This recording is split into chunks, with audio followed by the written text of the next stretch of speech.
Hello, this is Upton Cressett Hall near Bridgnorth.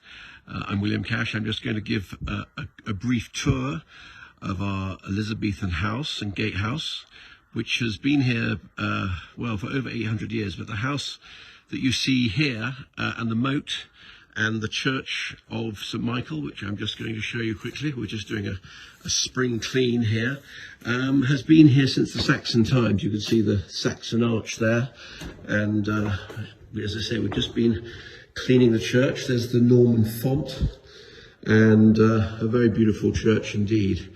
And the font has come from Gordonston, and it was taken up there for Prince Charles because his father wanted him to be surrounded by ancient objects of English beauty.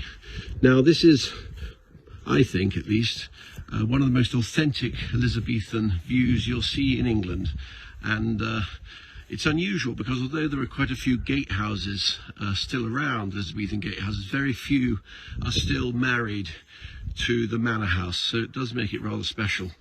And we use it as a writer's retreat. We also use it as a venue for the Upton Cressett Literary Festival. I'm now climbing up the moat. I managed to make it. So the chimneys here are cut brick and have a ghost story attached to them, in that the same chimney maker who made these made the famous chimneys at Plash. And unfortunately, after making them, he was condemned to death by the notorious hanging judge of Shropshire, Lord Leighton, I think he was called. Anyway, so you can see the gatehouse now. It's a little unusual in that it faces towards the house, but certainly it is a good example, I think, of the triumph of the decorative over the defensive. And it's now also available for holiday lets, one of our holiday let collection, and we welcome visitors from all over the country. So we're now going inside the Gatehouse at Upton Cressett Hall, which is available for holiday lets and group tours. It's been here since 1580. We're going up the original oak spiral staircase, which was completely blocked when my parents first came here in 1969 on a sultry day, not dissimilar from today. Completely blocked, and they had wild pigs in the gatehouse, and apparently there used to be a game that local teenagers would play to see if they could get up to the Prince Rupert suite without being attacked and savaged by these wild pigs. Anyway, we're now in this rather pretty sitting room with some beautiful oak plasterwork, ornamental plasterwork, which you can see. This is the same plasterwork that is also at Plash and Morville Hall. This is the Thatcher bedroom with the same plasterwork. Anyone wanting to sleep in the same room as Margaret Thatcher is welcome. We've had a few people flee over the years as a result of being told that the Iron Lady slept there. And upstairs is the Prince Rupert suite, which is popular for honeymoons and is where Prince Rupert stayed during the Civil War before going down to the church and kneeling with a troop of 60 Royal Horse before battle. So this is the Gatehouse at Upton Cressett. So we're now coming in through the front door of Upton Cressett Hall, which is where our tour visitors come in.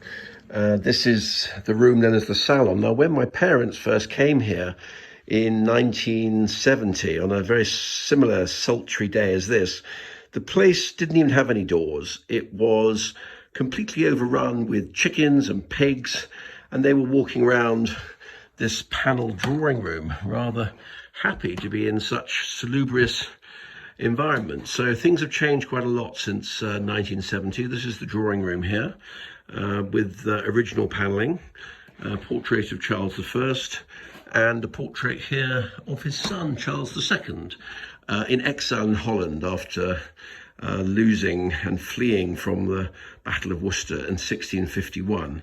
So I'm just going to quickly show you a tour of some of the rooms. Here we are. This is the dining room, which I'm afraid is a little bit of a mess because I've been working in there because we're not open to the public at the moment. But the ceiling is by Adam Dant.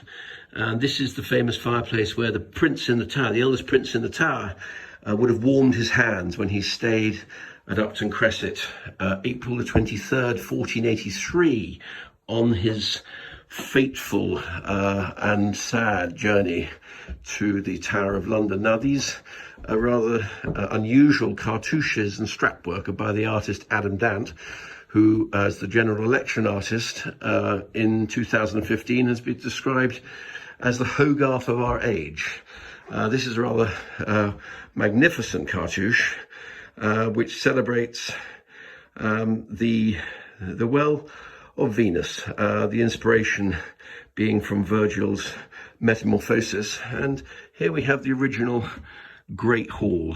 This is the oldest part of the house, dates back to late 14th century, and that's the original Cressett cradle, which I ended up having to bid much more than I would have liked for about 10 years ago, only to be told by the underbidder that he had bid so hard because he wanted it as a kennel for his cat.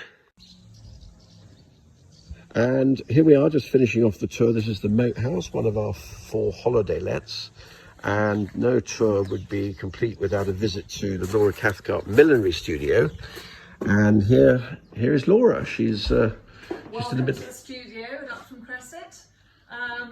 This is all part of the tour experience for visitors, and I try to show them around the studio, give them a little insight into traditional millinery and how each piece is constructed and made, and some of the different materials that we use, and show them some of the beautiful blocks that are used to make the forms, and explain how we shape the different materials to get each unique piece.